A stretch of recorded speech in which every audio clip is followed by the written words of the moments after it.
मित्रों, आज हम ऐसे योद्धा के बारे में बयान करेंगे जिन्होंने अपने अद्भुत पराक्रम से दुश्मनों को धूल चटा दी।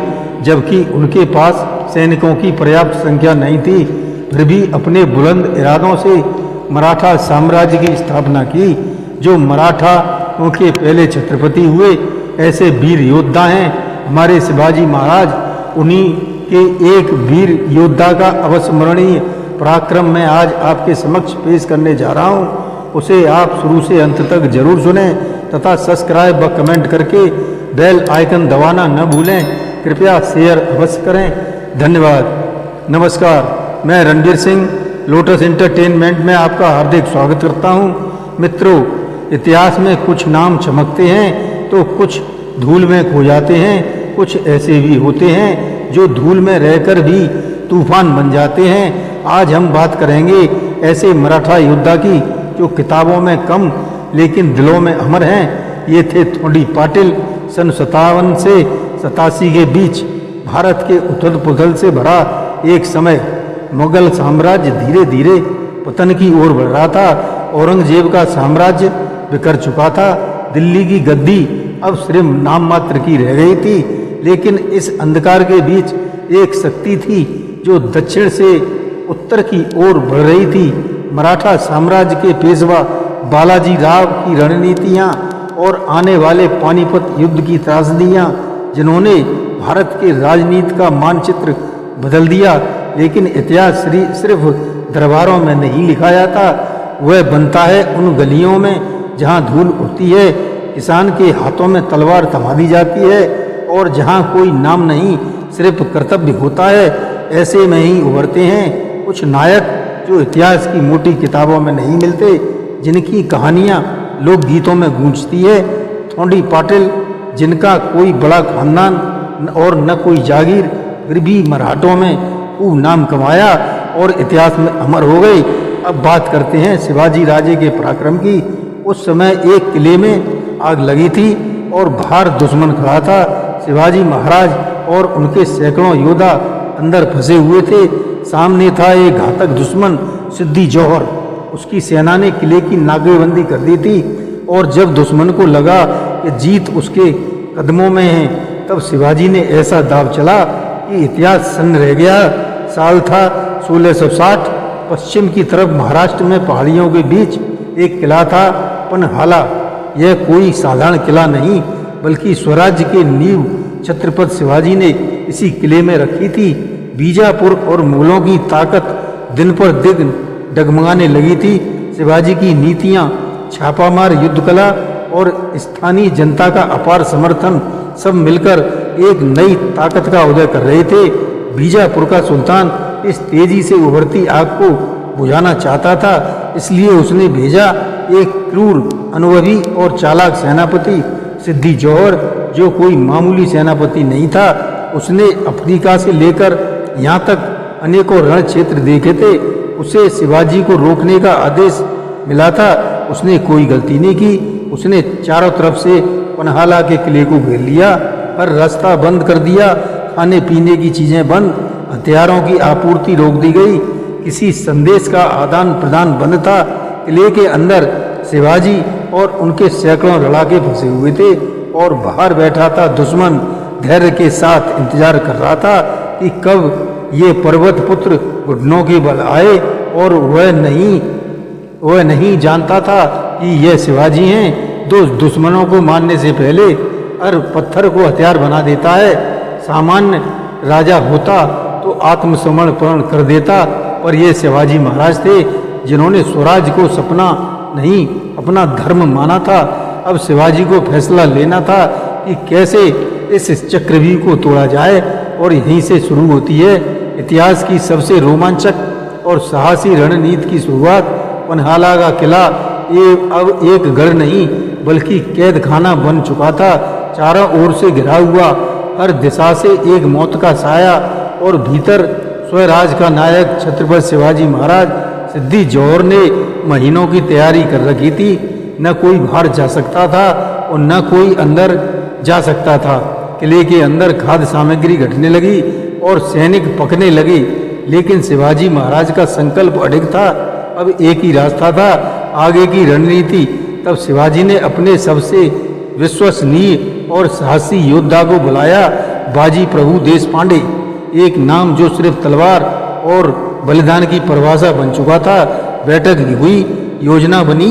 शिवाजी महाराज पन्हाला किले से निकले। थोड़े से गुट के साथ कर्तव्य था, लक्ष्य विशाल था, और समस्या थी सिद्धि जौहर, जो रास्ते में अगर शिवाजी को रोक गया तो स्वराज खत्म हो सकता था। यही था बाजी प्रभु देशपांडे का युद्ध भूमि पर प्रवेश। उन्हें सौंपा गया एक मिशन, शिवाजी के लिए समय खरीदना अपनी जान की कीमत पर।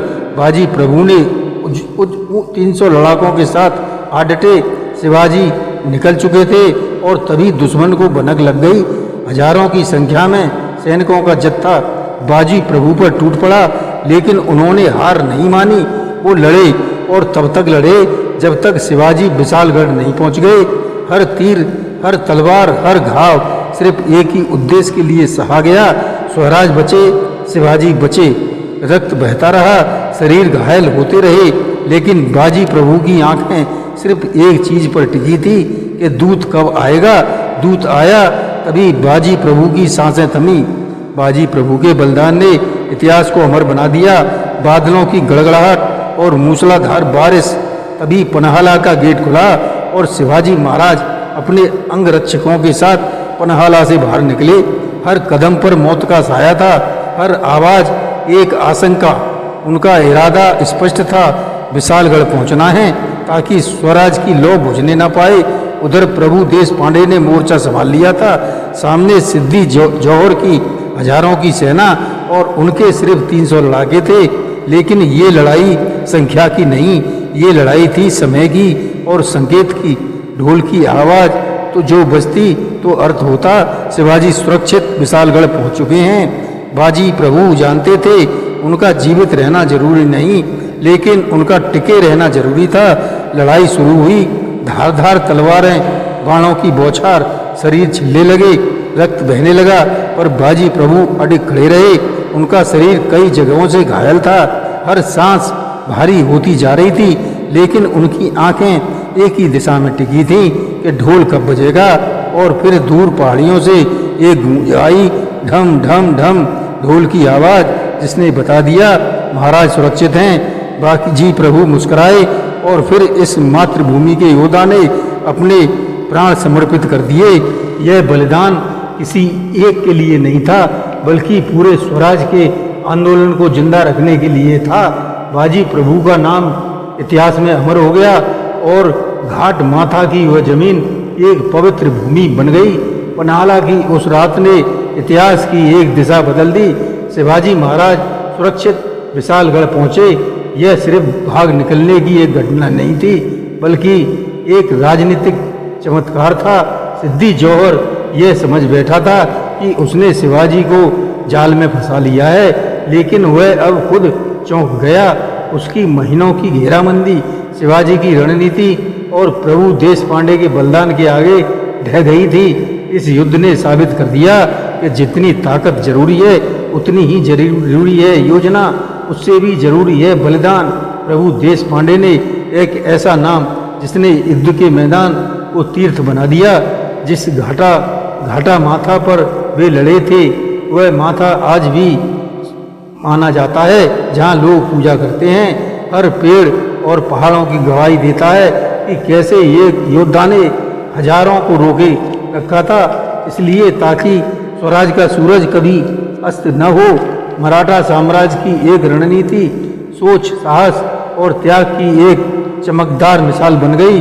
पन्हाला की इस घटना के बाद शिवाजी ने अपनी शक्ति को पुनर्गठित किया और बीजापुर के सुल्तान को स्पष्ट संकेत दिया कि मराठों को झुकाना इतना आसान नहीं। यह जीत सिर्फ एक युद्ध की जीत नहीं थी, बल्कि ये मराठाओं के आत्मबल की जीत थी, तभी स्वराज के संकल्प की जीत थी। आज वह हम इतिहास के पन्ने पलटते हैं तो पन्हाला और घाट माता हमें याद दिलाते हैं कि उस युग की जहाँ राजा और प्रजा दोनों स्वराज के लिए जान न्यौछावर करने के लिए तैयार थे। और हर साल जब वीर बाजी प्रभु का नाम लिया जाता है, तब हम सिर्फ एक योद्धा को याद नहीं करते, हम उस जज्बे को सलाम करते हैं जो कहता है स्वराज के लिए प्राण जाए और वचन न जाए। कभी पन्हाला जाएं तो वहाँ की हवाओं से पूछिए, वो आज भी फुसफुसा कर कहती है कि बाजी प्रभु यहाँ लड़े थे, शिवाजी बचे रहे और स्वराज जीवित रहे। अगर आपको यह कहानी प्रेरणादायक लगी हो और आपका हृदय भी देश के लिए धड़कता हो तो इस कहानी को एक दूसरे से शेयर अवश्य करें, जिससे और लोग भी इससे प्रेरणा ले सकें। धन्यवाद। जय श्री कृष्ण।